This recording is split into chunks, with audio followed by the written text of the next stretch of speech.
Assalamualaikum warahmatullahi wabarakatuh, teman-teman sekalian. Perkenalkan, nama saya Satria Bahari Putra Bimantara. Saya berasal dari Bima. Di video kali ini saya akan jelaskan tentang nilai-nilai budaya daerah Bima. Bima adalah kota tepian air yang terletak di bagian timur Pulau Sumbawa, Provinsi Nusa Tenggara Barat.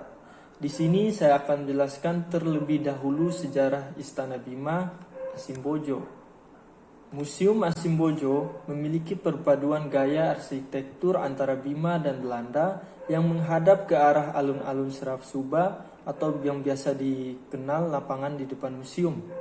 Museum ini memiliki 2 pintu gerbang utama dan halaman yang luas.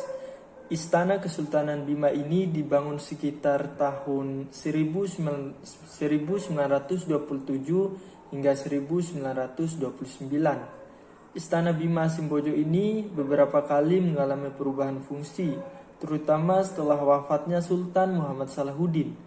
Baru di tahun 1986, Bupati Bima yang menjabat saat ini, Umar Harun, mengusulkan agar Istana Bima Asimbojo difungsikan sebagai museum. Di dalam museum tersimpan benda-benda bersejarah peninggalan Sultan Bima. Dan di lantai 2 kita akan melihat beberapa baju adat Bima seperti pakaian bula dan siga yang biasanya digunakan oleh bangsawan. Salah satu kamar di istana ini dulunya pernah digunakan Presiden Indonesia, yaitu Presiden Bung Karno, saat berkunjung ke Bima pada tahun 1950. Di lantai 2 juga terdapat ruang tidur Sultan dan di dalamnya terdapat foto Sultan Muhammad Salahuddin bersama istrinya. Sultan wafat pada tahun 1951 dan kini namanya diabadikan menjadi Bandar Udara Muhammad Salahuddin Bima. Nah, setelah ini saya akan jelaskan tradisi unik suku Bima yang tak banyak orang tahu. Yang pertama ada namanya rimpu. Rimpu merupakan tradisi berbusana untuk kaum perempuan suku Bima dengan menggunakan sarung tenun khas Bima, yaitu tembenggoli. Cara pemakaiannya membutuhkan 2 lembar kain, yaitu 1 lembar kain pertama yang dililitkan ke kepala dan menyisakan bagian terbuka untuk wajah. Lalu sisa kain dijulurkan hingga ke perut, menutupi lengan atau telapak tangan. Kemudian untuk kain kedua dikenakan dengan cara melipatkan kain di pinggang hingga ke bawah seperti penggunaan kain sarung pada umumnya. Konon tradisi berbusana ini sudah ada sejak zaman Kesultanan Bima. Meskipun tradisi berbusana rimpu ini sudah mulai jarang digunakan oleh generasi muda suku Bima sekarang, namun kini mulai sering diperkenalkan kembali pada acara-acara kebudayaan yang diadakan oleh Dinas Kebudayaan setempat.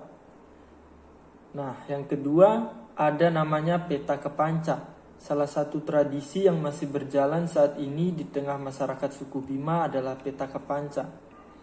Petaka Panca adalah ritual khusus bagi calon pengantin wanita suku Bima sebelum menikah. Ritual Petaka Panca dilakukan 1 hari sebelum prosesi akad atau pesta pernikahan. Pada ritual ini, kepanca atau daun pacar yang sudah dihaluskan akan ditempelkan di kedua telapak tangan calon pengantin wanita secara bergilir oleh ibu-ibu pemuka adat, tokoh masyarakat, dan tokoh agama. Makna filosofis dari tradisi Petaka Panca ini yaitu daun pacar yang dilumatkan dan ditempelkan pada kedua telapak tangan sang pengantin wanita sebagai simbol bahwa sebentar lagi calon pengantin wanita tersebut akan menjadi seorang istri dari calon pengantin pria yang sudah meminangnya. Hingga kini tradisi ini masih terus dipertahankan oleh masyarakat suku Bima. Dan yang terakhir ada namanya Mboloweki. Dalam bahasa Bima, kata Mbolo bermakna bundar atau melingkar. Sedangkan Weki bermakna kumpulan, kerumunan, atau sekelompok. Dalam arti sederhana, Mboloweki berarti sebuah musyawarah di antara lingkungan keluarga atau kegiatan berkumpul yang dilakukan untuk tujuan mempererat hubungan antar keluarga. Tradisi Boloweki biasanya diselenggarakan untuk mempersiapkan suatu acara penting dari sebuah keluarga suku Bima. Misalnya acara pernikahan. Dalam tradisi Boloweki, pada persiapan acara pernikahan, perwakilan keluarga yang hadir akan memberikan bantuan berupa uang ataupun beberapa kebutuhan kepada keluarga yang akan menyelenggarakan untuk membantu persiapan acara pernikahan tersebut. Nah, teman-teman, gimana nih budaya dari suku Bima sendiri? Apakah menarik untuk dipelajari atau ya mungkin hanya untuk bahan cerita teman-teman sekalian untuk untuk menambah wawasan dari beberapa suku yang ada di Indonesia ini. Mungkin segitu saja penjelasan tentang budaya Bima dari saya. Wassalamualaikum warahmatullahi wabarakatuh.